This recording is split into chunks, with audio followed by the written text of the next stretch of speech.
మాట మాట్లాడుతున్నాడు, భూములు అమ్మదామంటే భూములు లేవంటాడు, మళ్ళీ పైసలు లేవు, ఖజానా ఖాళీ అయింది అంటాడు. మళ్ళీ వితిన్ 5 minutesలో మీకు ఎంత కావాలో చెప్పండి, ఎన్ని పైసలైనా నేను ఇస్తా అంటాడు. ఖజానా ఖాళీ ఉంది అంటాడు, పైసలు ఇస్తా అంటాడు. ఉద్యోగాలు ఎట్లా అబద్ధాలు చెప్పిండో విన్నాం. ఇవన్నీ కూడా అబద్ధాలు చెప్పుకొని ఎన్నికల కన్నా ముందు అబద్ధాలు చెప్పి అధికారంలోకి వచ్చారు. ఎన్నికలు అయిన తర్వాత కూడా అబద్ధాలు చెప్పుకుంటూ కేసీఆర్ని తిట్టుకుంటూ మాత్రమే పాలన చేస్తుంది తప్పిస్తే ప్రజలకు ఏం చేయాలనే ఆలోచన ఈ ముఖ్యమంత్రికి లేదనేది వాస్తవం. మరొకసారి మీ అందరినీ ఈరోజు హైదరాబాద్ను చూస్తే కేసీఆర్ ఎట్లా కనిపిస్తారో కేటీఆర్ గారు కూడా అట్లే కనిపిస్తారు. ఏ ఫ్లైఓవర్ ఎక్కినా, ఏ రోడ్ చూసినా ఇది కేటీఆర్ గారి ఆలోచన. ఒకరోజు నేను ఒక ఫౌండేషన్కి వెళ్ళాను. ఫౌండేషన్ కూడా కాదు, మణికొండ నుండి ఒక రోడ్ తీసుకొచ్చారు. అక్కడ పోయి చూస్తే కొండను తెలిసి కొండల మధ్యలో నుండి మణికొండ నుండి కనెక్టివిటీ ఇచ్చున్నారు. షాక్ అయిపోయాను. ఒకరోజు ఫౌండేషన్ ఎన్నిక తీసుకుపోయారు. అక్కడ 9 నెలలు ఇది కంప్లీట్ చేస్తామన్నారు. ఇంత పెద్ద ఫ్లైఓవర్ ఎట్లా సాధ్యం? అపార్ట్మెంట్ల మధ్యలోకి వెళ్ళి ఎట్లా పోతుంది అనుకున్నాను. అపార్ట్మెంట్ మధ్యలోకి వెళ్ళి తీసుకొచ్చి ఫ్లైఓవర్ ఈరోజు వేస్తున్నారు. ఇట్లా ఎన్నో ఎక్కడైనా ఏ మారుమూలకి వెళ్ళినా, ఏ గ్రామానికి వెళ్ళినా, ఎక్కడ చూసినా కేసీఆర్ గారి నిశాననే కనిపిస్తుంది రాష్ట్రంలో తప్పిస్తే కేసీఆర్ గారు లేకుండా తెలంగాణ లేదు. అది వాస్తవం. భవిష్యత్తు ఎన్ని తరాలు వచ్చినా కూడా కేసీఆర్ గారు లేకుండా తెలంగాణ పదమే ఉచ్చరించడానికి అవకాశం లేదనేది ఒకసారి తెలియజేసుకుంటూ, ఏదైనా కూడా జీవన్ రెడ్డి గారు ఒక మాట అన్నారు, నా చేతిలో ఓడిపోయిన వాళ్ళందరినీ నేను మళ్ళీ పదవులలో కూర్చోబెట్టినా అన్నాడు. ఇప్పుడే మాట్లాడుతూ మీరందరూ కూడా ఆయన తొందర పదవిలో కూర్చోబెట్టాలంటే బాగా ఖచ్చితంగా గట్టిగా పనిచేయాలి.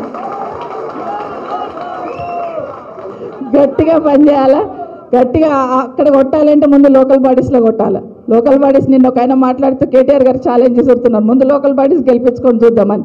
ప్రజలు ఎదురు చూస్తున్నారు, ఎప్పుడు వస్తాయి ఎన్నికలు, ఎప్పుడు కొడదామా మిమ్మల్ని అని ప్రజలు ఎదురు చూస్తున్నారు. దానికి భయపడి ఈరోజు పోస్ట్ పోన్ చేసుకుంటున్న ఎలక్షన్లన్నీ. కాబట్టి ఎన్నికలు ఏదైనా కూడా ఖచ్చితంగా టీఆర్ఎస్ బీఆర్ఎస్ జెండా ఎగిరేటట్టు అందరం కూడా పనిచేద్దామని మరొకసారి మీకు అందరు కూడా తెలియజేసుకుంటూ, ఇక్కడికి వచ్చిన మీ అందరికీ కూడా, ఇంత దూరం వచ్చిన మీ అందరికీ కూడా మరొకసారి అభినందనలు తెలియజేస్తూ, జై తెలంగాణ, జై కేసీఆర్. ఇప్పుడు అక్క చెప్పింది కరెక్టే. ప్రజలను పెద్దసారు గుర్తు చేస్తారు. ఇంటింటికి ప్రతి ఇంట్లో సంతోషం, ప్రతి ఇంట్లో ఆనందం అని గుర్తు చేస్తారు. చిన్న సార్నేమో కేటీఆర్ సార్ని. సార్ అంటే ఎవరు మరి? Father of the Telangana KCR అయితే మన future of the Telangana KTR. ఒక నిమిషం, ఒక దండం పెడతా రాగే ఒక్కనే అయిపోయింది. అయితే is not a man, is a power. తెలుసు కదా? తెలుసా లేదా? వెంబడవాడి ముఖ్యమంత్రి వెంటాడి వేధించి ప్రతి నిత్యం నిద్రలో పొద్దున కేసీఆర్ కు ఒక నిమిషం బ్రేక్ఫాస్ట్ కేసీఆర్ లేదు, నిద్ర పడతలేదు. డమ్మి ముఖ్యమంత్రి రేవంత్ రెడ్డి గారికి రాత్రి నిద్రలో కేటీఆర్ అని అత్తుండు. రాత్రి 12కి వదిలేకు లేచి తమ్మని కేటీఆర్ అంటున్నట. మా వదిలే అరే ఏం పుట్టింది రాబాయి నీకు, అప్పుడేమో అట్ట తలుగుతుంది, ఇప్పుడేమో ఓడి గెలిచినా కానీ ఇట్ట తలుగుతున్నావు అంటే నాకు ఒక్కటే 2 కోరికలమ్మా. పొద్దున కేసీఆర్ పేరు లేకపోతే నాకు నిద్ర రాదు. దేవుడు రాత్రికి నాకు నిద్రలో కేటీఆర్ పట్టుకున్నాడు. రేపేం మాట్లాడతాడో భయం.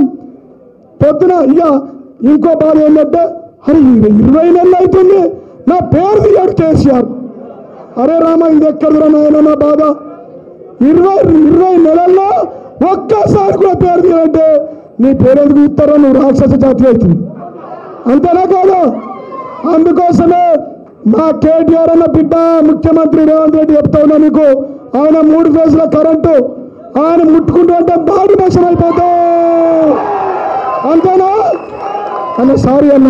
ఇప్పుడు మన యువ నాయకుడు కేటీఆర్ గారిని మాట్లాడవలసి కోరుతాం. జై తెలంగాణ, జై తెలంగాణ. ఒక్కసారి అన్ని పిడికిల్లేవాలి.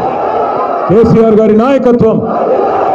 ముందుగా సోదరి వాళ్ళ తిరిగి సొంత గుటికి చేరుకున్న మా ఆడబిడ్డ శ్రీమతి విజయభారతి గారి గట్టిగా చప్పట్లతో స్వాగతం చెప్పాల్సిందిగా కోరుతూ, గౌరవనీయులు నిజామాబాద్ జిల్లా పార్టీ అధ్యక్షులు మాజీ శాసనసభ్యులు ఆర్మూర్ సోదరులు ఆశన్న గారి జీవన్ రెడ్డి గారికి, పెద్దలు రంగారెడ్డి జిల్లాని తన సమర్థ నాయకత్వంలో గత 25 సంవత్సరాలుగా ఆనాడు డాక్టర్ వైఎస్ రాజశేఖర రెడ్డి గారికి ఎట్లాగైతే ఒక చెల్లెమ్మగా ఆనాడు వారితో పాటు కలిసి నడిచినారో, ఈరోజు మరొకసారి కేసీఆర్ గారికి ఒక సోదరిగా మరి రంగారెడ్డి జిల్లాని అత్యద్భుతంగా ముందుకు తీసుకెళ్తున్న పెద్దలు మాజీ మంత్రివర్యులు మా అందరి అక్క పోరాటానికి ప్రతీక మా ఆడబిడ్డ శ్రీమతి సబితా ఇంద్రారెడ్డి గారికి, గౌరవ మాజీ ఉప ముఖ్యమంత్రి అన్నగారు